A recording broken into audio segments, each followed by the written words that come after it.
স্বামী স্ত্রীর মধ্যে যে প্রেমের আবেগ ঘন মুহূর্ত তৈরি হয় রে 14 গ্রামের যুবক, আমার দাদাভাই যারা বুড়ো হয়ে গেছে, এখনো দাদু দুনিয়ার বুকে বেঁচে আছে, এখনো যদি দাদু যদি এক খিলি পান তোমাকে মজা করে বানায়া দেয়, পান চিবাইতে চিবাইতে তোমার ঠোঁটগুলো লাল হয়ে গেল, জিহ্বাটা লাল হয়ে গেল, আর দুজনের মধ্যে আবেগ ঘন মুহূর্ত তৈরি হলো। আবার নবী বলেছে স্বামী স্ত্রী রোমান্টিক সময়টাতে যদি 1টা ঘন্টা যদি কাটাইতে পারে রে, তাহলে 1 বছরের নফল ইবাদতের সওয়াব দিয়ে দিবে।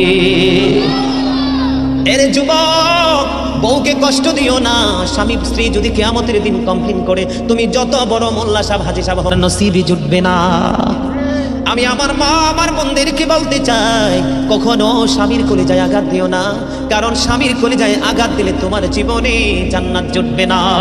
বন্ধু, একটা কথা মনে রাখবেন, আপনার স্ত্রী শুধু আপনার কাছে এসেছে পোশাকের জন্য নয়, খাবারের জন্য নয়, টাকা পয়সার জন্য নয়। স্বামীর কাছে যেই খোরাক স্ত্রীর জন্য আছে, এবং স্ত্রীর জন্য স্বামীর কাছে যেই খোরাক, স্বামীর জন্য স্ত্রীর কাছে যেই খোরাক আছে, পৃথিবীর কোথাও সেই খোরাক নাই। এটা স্বামী স্ত্রীর জন্য অবর্ণনীয় এক নিয়ামত। আবার আমি আপনাদেরকে রাসূলের আদর্শ নিয়ে আজকে আলোচনা করব। চিন্তা করে এসেছে রাসূল কিভাবে আমাদেরকে দিন সম্পর্কে অ্যাক্টিভ করেছেন। বন্ধু, বিয়ে হলো সাহাবী একজনের, 3 দিন হয়ে গেল, 3 দিন 3 রাত পার হয়ে গেল, সে তার স্ত্রীর সাথে বন্ধু দেখা করতে এখনো আসে না, চুরিও করে না, মদও খায় না, গাঁজাও খায় না, ইয়াবাও করে, নেশাগ্রস্ত না, সে নামাজ পড়ে, শুধু রোজা করে আল্লাহকে ডাকে, আল্লাহর গোলামি করতেছে। দেখতে দেখতে দেখতে দেখতে বন্ধু 3 দিন 3 রাত পার হয়ে গেল। 3 দিন 3 রাত পার হয়ে যাওয়ার পরে এবার বন্ধু কি করলেন, আমার নবী ওই ছেলের বাবা বন্ধু পুত্রবধূর কাছে আসলেন। পুত্রবধূর কাছ থেকে তার ভালো মন্দ জানার জন্য এসে ডাক দিলেন বৌমাকে, বৌমা সালাম দিলেন। সালাম দেওয়ার পরে এবার ওনার পুত্র সম্পর্কে যখন জিজ্ঞেস করলো, এবার স্ত্রী একটা ডাক দিয়ে বলল, শ্বশুরকে ডেকে বলতেছে, বাবা গো, আপনার ছেলে অত্যন্ত নম্র, অত্যন্ত ভদ্র, অত্যন্ত পরেশগার, অত্যন্ত সুচরিত্রের অধিকারী, উত্তম চরিত্রের অধিকারী। বাবা, বিয়ে হয়েছে, কবুল বলে শরীয়তের আইনে বেঁধে আমাকে ঘরে তুলে নিয়ে এসেছে। আজকে 3 দিন পার হয়ে গেল গো, এখনো পর্যন্ত আমি আপনার ছেলেকে দেখতে পাইনি। জোরে জোরে আল্লাহু আকবার, ঠিক কিনা বলেন?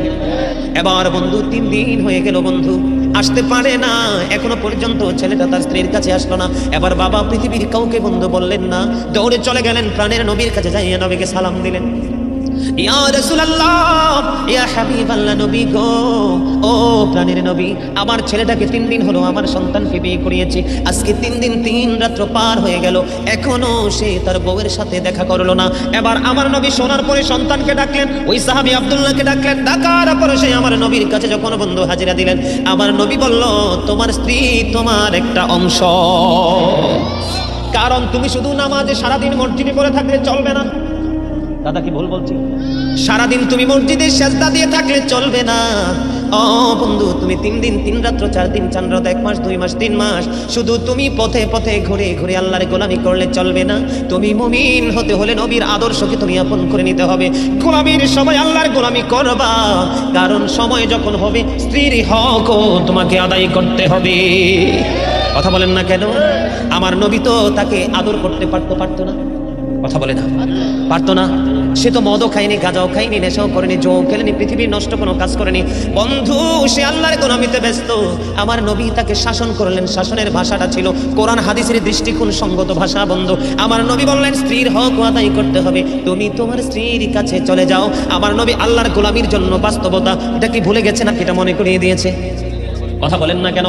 আজকে আমাদের সমাজের মধ্যে এরকম অনেক লোক দেখা যায় বন্ধু, নববধূ ঘরে রেখে কোথাও হারিয়ে যায়, অচিন দেশে হারিয়ে যায়। বন্ধু, একটা কথা মনে রাখবেন, আপনার স্ত্রী শুধু আপনার কাছে এসেছে পোশাকের জন্য নয়, খাবারের জন্য নয়, টাকা পয়সার জন্য নয়। স্বামীর কাছে যেই খোরাক স্ত্রীর জন্য আছে, এবং স্ত্রীর জন্য স্বামীর কাছে যেই খোরাক, স্বামীর জন্য স্ত্রীর কাছে যেই খোরাক আছে, পৃথিবীর কোথাও সেই খোরাক নাই। এটা স্বামী স্ত্রীর জন্য অবর্ণনীয় এক নিয়ামত। কথা বলে না কেন? স্বামী স্ত্রীর মধ্যে যে প্রেমের আবেগ ঘন মুহূর্ত তৈরি হয় রে 14 গ্রামের যুবক, আমার দাদাভাই যারা বুড়ো হয়ে গেছে, এখনো দাদু দুনিয়ার বুকে বেঁচে আছে, এখনো যদি দাদু যদি 1 খিলি পান তোমাকে মজা করে বানায়া দেয়, পান চিবাইতে চিবাইতে তোমার ঠোঁটগুলো লাল হয়ে গেল, জিহ্বাটা লাল হয়ে গেল, আর দুজনের মধ্যে আবেগ ঘন মুহূর্ত তৈরি হলো। আমার নবী বলেছে, স্বামী স্ত্রী রোমান্টিক সময়টাতে যদি 1টা ঘন্টা যদি কাটাইতে পারে রে, তাহলে 1 বছরের নফল ইবাদতের সওয়াব দিয়ে দিবে। এর যুবক, বউকে কষ্ট দিও না। স্বামী স্ত্রী যদি কিয়ামতের দিন কমপ্লেইন করে, তুমি যত বড় মোল্লা সাহেব হাজী সাহেব হন, নসিবই জুটবে না। আমি আমার মা আমার বোনদেরকে বলতে চাই, কখনো স্বামীর কলিজায় আঘাত দিও না, কারণ স্বামীর কলিজায় আঘাত দিলে তোমার জীবনে জান্নাত জুটবে না। বন্ধুরে আমার, এই জন্য বলেছি অটো দিয়ে রিক্সা দিয়ে চিনচি দিয়ে আসলে আপনি সওয়াব থেকে বঞ্চিত হয়ে যাবেন। 4 বাড়ি যত দূর সে তত বেশি নিয়ামতের অধিকারী হবে। এইগুলো হলো আমার রাসূলের আদর্শ, নবীর শিক্ষা। আজকে সেই শিক্ষা থেকে দূরে এত দূরে চলে গেছি, মনে হয় যেন সুকোচিন পড়ে চলে গেছে। বন্ধুরে আমার, এবার আমি আপনাদেরকে আরেকটা জায়গায় নিয়ে যাব। বিশাল লম্বা জামাত শুরু হয়ে গেল, বিশেষ করে জুমার দিন অনেক লম্বা সময় মুসল্লিরা মসজিদে থাকতে হয় কি হয় না? অনেক লম্বা সময় মসজিদে থাকতে হয়। আসার পরে খুতবার বাংলা তরজমা হয়। প্রথমত মসজিদে গিয়ে বন্ধু সুন্নাত নামাজগুলো পড়ে কি পড়ে না? এখানে অনেক সময় বন্ধ পার হয়ে যায়। ইমাম সাহেব যখন মসজিদে কদমটা বাড়িয়ে দেয়, উনিও সুন্নাত নামাজটা আদায় করার পরে বাংলা তরজমা শুরু হয়ে যায়। তারপরে আবার বন্ধু যারা সুন্নাত পড়তে পারেনি, জামাতের আগে খুতবা পড়ার আগে আবার 4 রাকাত সুন্নাত পড়ার সুযোগ দেয় কি দেয় না? দেওয়ার পরে ইমাম সাহেব বন্ধু খুতবা নিয়ে দাঁড়িয়ে যায়, পুরো আরবি খুতবাটা দিয়ে দেয়। খুতবা দেওয়ার পরে বন্ধু জামাতে দাঁড়িয়ে যায়। অনেক লম্বা সময় মসজিদে পার হয়ে যায়। অনেক সময় দেখা যায় বড় বড় জামায়াতে বন্ধু মানুষের কাজের দিকে তোয়াক্কা করে না, মানুষের কর্মের দিকে তোয়াক্কা করে না, ব্যবসা বাণিজ্য নষ্ট হয়ে যাচ্ছে সেই দিকে তোয়াক্কা করে না, কারো বাগান ধ্বংস হয়ে যাইতেছে পানি সেচের ব্যবস্থা করতে হবে সেই দিকে তোয়াক্কা করে না, লম্বা কেরাত ধরে বসে থাকে। আছে না নাই? কথা বলেন না কেন? আরো জোরে বলেন, আছে না নাই? বন্ধুরে আমার, সূরা বাকারা তেলাওয়াত করে, সূরা আলে ইমরান তেলাওয়াত করে, বড় বড় তেলাওয়াত করে। এখানে অসুস্থ ব্যক্তিও তো থাকতে পারে। কথা বলেন না কেন? বন্ধুরে আমার, মনে রাখতে হবে সাদ বিন আমি রাসূলের আদর্শ নিয়ে ছোট্ট ছোট্ট টপিক আপনাদেরকে দিচ্ছি, যেন আপনাদের বুঝতে অসুবিধা না হয় এবং ব্রেইনে সেটআপ দিতে যেন কোনো ধরনের কোনো ব্যাঘাত না ঘটে। বন্ধু, সাদ বিন মুআজ রাদিয়াল্লাহু তাআলা আনহু প্রতিদিন আমার নবীর পিছনে এশারের জামাত পড়তো। জোরে জোরে সুবহানাল্লাহ। এশার জামাত আমার নবীর পিছনে প্রতিদিন পড়তো। এখান থেকে জামাত শেষ করে তিনি ওনার গন্তব্যে চলে যেতেন, ওনার গোত্রে যেতেন। ওখানে যাইয়া উনি আবার ইমাম হয়ে বন্ধু নামাজ পড়াতেন। তার মানে নবীর কাছে আসলে তিনি মুসল্লি, ওনার গ্রামে ওনার গোত্রে গিয়ে তিনি আবার ইমাম হয়ে যায়। বন্ধু, অনেক বড় বড় কেরাত দিয়ে সূরা দিয়ে নামাজ পড়ায়। একদিন এক খেজুর বাগানের মালিক অনেক লম্বা কেরাত দিয়ে নামাজ পড়ার কারণে, এই নামাজ পড়ার কারণে নেক্সট দিন বন্ধু ওই খেজুর বাগানের মালিক আর নামাজটা জামাতে পড়লো না। নামাজটা জামাতে না পড়ে তিনি ওনার খেজুর বাগানে পানি দেওয়ার জন্য চলে গেল। খেজুর বাগানে যখন পানি দেওয়ার জন্য বন্ধু চলে গেল, এবার ওই আমার নবীর কাছে বন্ধু খবরটা চলে গেল কি সাদ বিন মুআজ রাদিয়াল্লাহু তাআলা আনহু লম্বা কেরাত দিয়ে জামাত ধরেছে। জামাত ধরার কারণে আরেকজন মুসল্লির খেজুর বাগানের পানি দেওয়ার সময় মাইনাস হয়ে যায়। সে আজকে জামাতে নামাজ পড়লো না, সে একা একা নামাজ পড়ে খেজুর বাগানে পানি দেওয়ার জন্য চলে গেল। এবার আমার নবী সাদ বিন মুআজকে ডাকলেন এবং যিনি নামাজ ছেড়ে চলে গেল বন্ধু তাদেরকে জরুরি রেখে পাঠালেন। যাওয়ার পরে বন্ধু যিনি খেজুর বাগানে পানি দেওয়ার জন্য চলে গেল, আমার নবী খেজুর বাগানে যিনি পানি দেওয়ার জন্য চলে গেল, ওনাকে একটা শব্দ ওনার বিরুদ্ধে তিনি দাঁড় করায়নি। সাদ বিন মুআজ ছিল সেই মসজিদের ইমাম, সেই গোত্রের ইমাম। তাকে বলল, তুমি কি বিশৃঙ্খলা সৃষ্টি করতে চাও? বন্ধুরে আমার, জোরে বলেন আল্লাহু আকবার। নবী ইমাম সাহেবকে শাসন করলেন। কাকে? ইমাম সাহেবকে শাসন করলেন, তুমি কি ফিতনা সৃষ্টি করতে চাও, বিপর্যয় নামিয়ে আনতে চাও? কেন গো নবী, কেন গো? আমার নবী বলেছেন ইমানদারের কাজটা পর্যন্ত ইবাদত। কথা বলেন না কেন? ইমানদারের কাজ কি? কথা বলে না কেন? কারণ বন্ধু খেজুর বাগানে যখন পানি দিবে, খেজুর গাছগুলো কি থাকবে? একবারে সতেজ থাকবে। ফল যখন আসবে নিজেদের অভাব মিটাতে পারবে, অন্যথায় এই বাগান থেকে অন্য এক শহর থেকে আরেক শহরে বন্ধু খেজুর সাপ্লাই দিয়ে দিয়ে মানুষের অভাব অর্থনৈতিক চাকাকে আরো শক্ত করতে পারবে। ঠিক কিনা বলেন?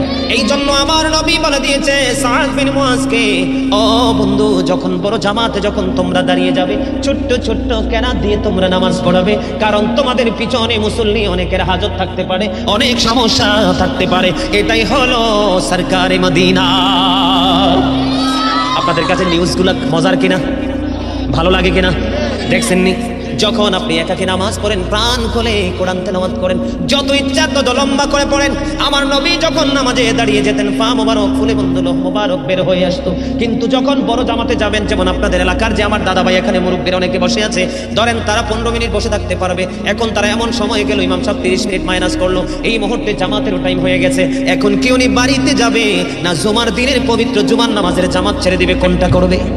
আমি কিন্তু এক্সাম্পল দিয়েছি আপনাদের, জাস্ট একটা ফর্মালিটি আপনাদের সামনে তুলে ধরলাম। বন্ধু, এখানে আমার নবী ইবাদতকে, আমার নবী, আমি তো ভাবছি খেজুর বাগানের মালিককে নবী শাসন করবে। কাকে? কিন্তু নবী খেজুর বাগানের মালিককে শাসন করলেন না, শাসন করলেন ইমাম সাহেবকে। জায়গা বুঝে সময় বুঝে উপস্থিতির উপর নির্ভর করে তোমাকে কাজ করতে হবে, কোনো ধরনের বিপর্যয় সৃষ্টি করা যাবে। কথা বলেন না কেন? নামাজের মতো ইবাদত, কোরআন তেলাওয়াতের মতো তোর মধুর ইবাদত। আমার নবী এখানে বাস্তবতাকেও প্রাধান্য দিয়েছেন, ঠিক কিনা বলে? এই যে খেজুর বাগানকে টিকিয়ে রাখতে হবে, সময় মতো পানি দিতে হবে, সেচের ব্যবস্থা করতে হবে, তাহলে বন্ধু শুধু কি ইবাদত দিয়ে পৃথিবী চলবে? কথা কয় না? কথা বলেন না কেন? এই জন্য আমি আপনাদেরকে বলবো বন্ধু, যখন ইবাদতের সময় হয় চট করে ইবাদত করে ফেলবেন, যখন কাজের সময় হবে কাজ করবেন, যখন অসুস্থ হয়ে যাবেন আপনার শারীরিক চিকিৎসা আপনি করবেন। একটার জন্য আরেকটাকে ছেড়ে দিতে হবে না, কারণ পরিপূর্ণতা অর্জন করতে হলে যখন যেটা, যেমন ঘুমের সময় ঘুম, খাবার সময় খাওয়া, পড়ার সময় পড়া, কলেজের সময় কলেজ, এমনি করে করে বন্ধু সেটিং করে রুটিন মাফিক কাজ করতে হবে, তাহলে জীবনটা ধন্য হয়ে যাবে। চমৎকার না? ভাল লাগে? কথা বলেন না কেন? মধুর লাগে? এবার আসেন বন্ধু, আপনাদেরকে আরেকটা মজার নিউজ দিব। আমাদের দেশে মসজিদ, মাদ্রাসা, রাস্তাঘাট, কত কাজে এতিম অনাথদেরকে আমরা দান করি কি করি না?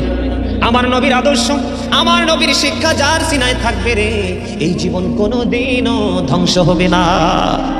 চমৎকার একটা হাদিস শরীফ আমি আপনাদেরকে শুনবো। নবীর প্রিয় এক সাহাবী বন্ধু অসুস্থ হয়ে গেল, আমার নবী তাকে দেখার জন্য চলে গেলেন। যাওয়ার পরে এবার ওই সাহাবী ডাক দিয়া বলতেছে, ইয়া রাসূলুল্লাহ, ইয়া হাবিবাল্লাহ, নবী গো, ও প্রাণের নবী, আমার যত সম্পদ আমি সব আল্লাহর পথে খরচ করে দিব। আল্লাহু আকবার। কি করে দিব? আমি সব সম্পত্তি আল্লাহর পথে আমি খরচ করে ফেলবো। এবার আমার নবী বললেন, না না, তুমি সম্পত্তি খরচ করতে হবে না, কারণ তোমার সন্তানগুলো তুমি মৃত্যুবরণ করার পরে অন্যের কাছে হাত পাতবে, এটা কখনোই করা যাবে না। বরঞ্চ তোমার সন্তানকে তুমি সম্পদশালী করে যাও, হালাল উপার্জন দিয়ে তারা যেন তোমার ইন্তেকালের পরে যেন ভিক্ষা করতে না হয়। জোরে বলেন না সুবহানাল্লাহ? আর জোরে বলেন না সুবহানাল্লাহ? এবার আমার নবীকে বলল, বন্ধু নবী গো, তাহলে কি আমি অর্ধেক দিয়ে দিব? নবী বললেন, না না, অর্ধেক দেওয়ার প্রয়োজন নেই, তোমার সন্তানের জন্য তুমি রাখো। তারপরে বলল, ইয়া রাসূলুল্লাহ, তাহলে কি আমি 3 ভাগের 1 ভাগ দান করব? তারপরে নবী তাকে সম্মতি দিয়েছে। এখানে নজর দেন, কত চমৎকার ইসলাম, কত চমৎকার বন্ধু নবীর জীবন আদর্শ আমাদের জন্য শিক্ষা। দেখেন নবী বাস্তবতাকে কত প্রাধান্য দিয়েছেন, ঠিক কিনা? আপনারা এই জন্য বলছি বন্ধু, আপনি আপনার সন্তানের জন্য রেখে যাবেন, ওয়ারিসের জন্য রেখে যাবেন, এবং আপনার পরপারের বাজার হিসাবে দান করবেন। জোরে জোরে বলেন না সুবহানাল্লাহ? বন্ধুরা আমার, আব্দুল্লাহ ইবনে মাসউদ রাদিয়াল্লাহু তাআলা আনহু থেকে হাদিসখানা বর্ণিত। হাদিসখানা এসেছে বুখারী এবং মুসলিম শরীফের মধ্যে। আমার নবী, আপনার নবী সাহাবায়ে কেরামদেরকে প্রশ্ন করলেন, তোমাদের মধ্যে এমন কি কেউ আছো নিজের সম্পদের চাইতে ওয়ারিসের সম্পদ বেশি পছন্দ করো? এবার সাহাবায়ে কেরাম দেখে কি বললেন, ইয়া রাসূলুল্লাহ, ইয়া হাবিবাল্লাহ, নবী গো, আমাদের মাঝে এমন তো কেউ নাই গো যে নিজের সম্পদের চাইতে ওয়ারিসের সম্পদ বেশি পছন্দ করে। এবার আমার নবী বললেন, যারা ইন্তেকাল করার আগে, মৃত্যুবরণ করার আগে আল্লাহর সন্তুষ্টির জন্য দান করে যায়, এই সম্পদগুলো হলো তার নিজের সম্পদ। আর পৃথিবীতে জায়গা জমিন গহনা টহনা টাকা পয়সা যা কিছু রেখে যায়, এগুলো সব হলো তার ওয়ারিসের সম্পদ। জোরে জোরে আল্লাহু আকবার। আমার কথা বুঝেন নাই?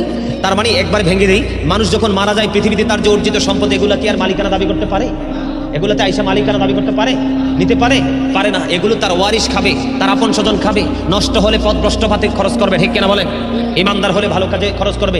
এই দিকে দেখেন নবী বলেছেন, তুমি দানও করে যাও এবং তোমার সন্তানের জন্য রেখেও।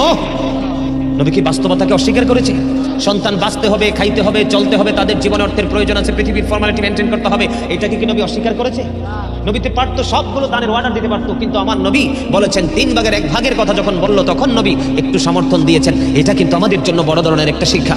বন্ধুরে আমার, 3 জন রাসূলের জামানায় সিদ্ধান্ত নিল যে নবীর আমলের তুলনায় আমাদের আমল একবারে তুচ্ছ, নবীর আমলের তুলনায় আমাদের আমল বড় নগণ্য। হাদিস শরীফের মধ্যে এসেছে 3 জন ব্যক্তি বন্ধু সিদ্ধান্ত নিল। কয়জন? 3 জন সিদ্ধান্ত নিল। একজন বলতেছে, আমি বিরামহীন ভাবে কন্টিনিউ রোজা রাখতে থাকবো। আরেকজন বলতেছে, আমি সারাক্ষণ ইবাদতরত অবস্থায় থাকবো। আরেকটা বলতেছে, আমি ইবাদতে এত বেশি ব্যস্ত থাকবো, আমি আমার স্ত্রীর কাছেও যাব না। 3 জন। কয়জন? এবার নবী শুনতে পাইলেন, আবার নবী আবার একটা ডাক দিয়ে বললেন, ক্বালা আইয়ুকুম মিথলি, তোমরা কে আছো আমার মতো? আল্লাহু আকবার বলেন না? নবীর মতো কি কেউ আছে? আপনারা কেউ যদি বলেন নবী আপনার মতো, ঈমান থাকবো না। নবী কি আপনার মতো? এই পৃথিবী থেকে সূর্যটা 9,13,00,000 মাইল দূরে। সূর্যের আলো পৃথিবীতে আসতে সময় লাগে মাত্র 8 মিনিট 20 সেকেন্ড। প্রতি সেকেন্ডে 1,86,000 মাইল বেগে পৃথিবীর দিকে ছুটে আসে। এই পৃথিবী থেকে আপনাদের এই জমিন থেকে চাঁদ বন্ধু মাত্র 1,40,000 মাইল দূরে। 1969 সনে নীল আর্মস্ট্রং $50 লক্ষ কোটি ব্যয় করে 2 বন্ধুকে নিয়ে তিনি চাঁদের দেশে গিয়েছিলেন। ওখান থেকে বিন্দু পরিমাণ বালুকণা নিয়ে পৃথিবীর বুকে ফিরে এসেছে। আপনার আমার নবী এই পৃথিবী থেকে বন্ধু ইশারা করতে দেরি 1,40,000 মাইল দূরে 4টা 2টা টুকরা হইতে দেরি হয় না। নবী আপনার মতো জীবনে বলবে? কেউ বললে তাকে সমর্থন দিবে? নবী চ্যালেঞ্জ ছড়ে দিয়েছেন আজ থেকে 1,500 বছর আগে, ক্বালা আইয়ুকুম মিসলি, তোমরা কে আছো আমার মতো? কেউ আছে? আরে জোরে বলেন, আছে? আপনি যদি থুতু নিক্ষেপ করেন কারো গায়ে পরে আপনাকে মাইরা তক্তা করে ফেলবে। কিন্তু আমার নবী যখন থুতু মোবারক নিক্ষেপ করতো, সাহাবাই কেরাম হাত পেতে সবগুলো উঠিয়ে মুখে মেসেজ করে দিত, তখন তার স্কিনটা সিল্ক হয়ে যেত। উহুদের যুদ্ধে নবী রক্ত মোবারক প্রবাহিত হলো, দান্দান মোবারক শহীদ হলো। মালিক বিন সিনান দেখে সহ্য করতে পারলো না, বন্ধু দৌড়ে চলে গেল প্রাণের নবীর কাছে। নবী গো, সইতে পারছি না। আমার নবী রক্ত মোবারক চষতে শুরু করলো। মালিক বিন সিনান, নবী বলল, ফালায়া দাও ইয়া রাসূলুল্লাহ, আল্লাহর ইজ্জতের কসম করে বলছি গো নবী, আমি আপনার একটা ফোঁটা রক্ত উহুদের জমিনে পড়তে দিব না গো নবী। এই কথা বলে বন্ধু নবী রক্ত মোবারক চষতে শুরু করলো। রক্ত মোবারক চষতে চষতে চষতে চষতে সব রক্তের ফোঁটা মোবারক চোষা যখন শেষ হয়ে গেল, আমার নবী হাদিস শরীফের মধ্যে এসেছে, গোটা পৃথিবীর ইমানদারদেরকে ডেকে ডেকে বলল, রে আমার উম্মত, তোমরা দুনিয়ায় যদি কোনো জান্নাতি মানুষ দেখতে চাও তাহলে মালিক বিন সিনানকে দেখে না। তাহলে নবী কোনোদিন আমাদের মতো হতে পারে? আমার আগে আমার ভাই মাওলানা মোহাম্মদ হেলাল উদ্দিন সাহেব আলোচনা করেছে, নবী যে সূরা বনী ইসরাঈলে 15 পারায় প্রথম আয়াতে বনী ইসরাঈলে আল্লাহ মেরাজের খবর দিয়েছে, সূরা নাজমে পর্যন্ত আল্লাহর মেরাজের আল্লাহর হাবিবের সাথে দেখা করেছে, সেই বয়ান করেছে। বন্ধু, একটা আসমান থেকে আরেকটা আসমানের দূরত্ব 500 বছরের রাস্তা, শুধু আসমান পাড়ি দিতেই লাগবে 3,500 বছর। কত? 3,500 বছর পরে বন্ধু সিদরাতুল মুনতাহায়, ওখানে গিয়ে বন্ধু বাহন চেজ বোরাক চেজ রাফরাফ এমন করতে করতে আল্লাহর আরশ পর্যন্ত বিশাল লম্বা আলোচনা। বন্ধু নবী এশার নামাজ পড়ে উম্মে হানির করে এখান থেকে ফেরেশতা এসে ডাকলেন, জমজমের কিনারায় নিলেন, ওপেন হার্ট সার্জারি হলো, তার মানে সিনা সাক হলো। কি হলো? আস্তে আস্তে করে করে করে করে বন্ধু শেষ পর্যন্ত গেল। এই রজনীতে আবার নবী ফিরে আসলো। কেমনে বুঝে মানুষ নবী আপনার আমার মতো? বন্ধুরে আমার, এখন 3 জন সিদ্ধান্ত নিলে একজন বিবাহিত স্ত্রীর কাছে যাবে না। এমনি করে করে 3 জন যখন সিদ্ধান্ত দিল, আমার নবী বললেন, তোমরা কে আছো আমার মতো? 1000 জনম চেষ্টা করলেও আল্লাহর নবীর মতো করা কোনোভাবেই সম্ভব নয়। তোমাকে ইবাদত করতে হবে, পৃথিবীর কাজও করতে হবে। একটা মানুষের কাছে তার নিজের দায়িত্ব থাকে, তার পরিবারের দায়িত্ব থাকে, তার সমাজের দায়িত্ব থাকে, রাস্তায় চলতে গেলে রাস্তার হক থাকে। মানুষ যখন মারা যায় তার জানাজা দিতে হয়, এটাও মুসলমানের একটা হক। দাস দেখা হওয়া মাত্র সালাম দিতে হয়, ক্ষুধার্তকে বন্ধু খাবার খাওয়াইতে হয়, হাঁচি দিলে তার জবাব দিতে হয়, অসুস্থ হলে তার সেবা করতে হয়, কেউ ডাক দিলে তার ডাকে সাড়া দিতে হয়, মৃত্যুবরণ করলে তার জানাজায় অংশগ্রহণ করতে হয়। একটা মানুষ প্রত্যেকটা কাজ যখন ধাপে ধাপে ধাপে ধাপে স্টেপ বাই স্টেপ যখন করতে পারবে, তাহলে সে হয়ে যাবে মুমিন। কথা কি বুঝে আসছে? কথা বলেন। ইসলামের প্রথম খলিফা কে? হযরতে আবু বকর, যাকে সিদ্দিক আকবর বলা হয়। বন্ধুরে আমার, হাদিস শরীফের মধ্যে এসেছে, আমার নবী একদিন প্রশ্ন করলেন, তোমাদের মধ্যে কে আছো যে আজকে রোজা রেখেছো? আমি কিন্তু আরেকটা জিনিস আপনাদেরকে আরেক দিকে নিয়ে যাচ্ছি। আমরা যে দূরে চলে গেছি আমল থেকে বন্ধু, শুধু ঈমান নিয়ে সফল হওয়া যাবে না, কারণ মিজানের পাল্লা আপনার জন্য আছে। ঠিক কিনা বলে? আমার নবী যখন প্রশ্ন করলো, আজকে কে আছো রোজা রেখেছো? আবু বকর ডাক দিয়ে হাত উঠালেন, ইয়া রাসূলুল্লাহ, আমি রোজা রেখেছি। জোরে জোরে বলেন না সুবহানাল্লাহ। এবার আমার নবী একটা ডাক দিয়ে বললেন, তোমাদের মধ্যে কে আছো রে আজকে জানাজা অনুসরণ করেছো? এবার আবু বকর হাত তুললেন, ইয়া রাসূলুল্লাহ, আমি গো জানাজা অনুসরণ করেছি। এবার আমার নবী বললেন, তোমাদের মধ্যে কে আছো অসুস্থের সেবা করেছো? এবার আবু বকর বন্ধু হাত উঠালেন, ইয়া রাসূলুল্লাহ, আমি আছি। আমার নবী বললেন, তোমাদের মাঝে কে আছো আজকে ক্ষুধার্তকে খাইয়েছো, মিসকিনকে খাইয়েছো? এবারও আবু বকর হাত তুললেন। এবার আমার নবী ডাক দিয়ে বললেন, এই 4টা গুণ যার মধ্যে পাইলাম সে জান্নাতি জান্নাতি। এখান থেকে আমি আপনাদেরকে বুঝাইতে চেয়েছি বন্ধু, শুধু জানলে হবে না, মানতে হবে। কারণ আমলহীন গান যেন বৃষ্টি শূন্য মেঘমালা, কৃপণ ধনী মানুষ যেন ফল ছাড়া গাছ, লজ্জাহীন নারী যেন লবণ শূন্য খাবার, তওবাহীন যৌবন যেন চাল শূন্য ঘর, অত্যাচারী বাদশা যেন রক্ষক শূন্য মেষপালক। আমার কথা কি আপনারা বুঝতে পারছেন? বন্ধু, আমাদের আল্লাহকে রাজি করার জন্য রাসূলের ওয়ার্ডার, রাসূলের সিস্টেম নিয়ে আমাদের কম্পিটিশন করতে হবে।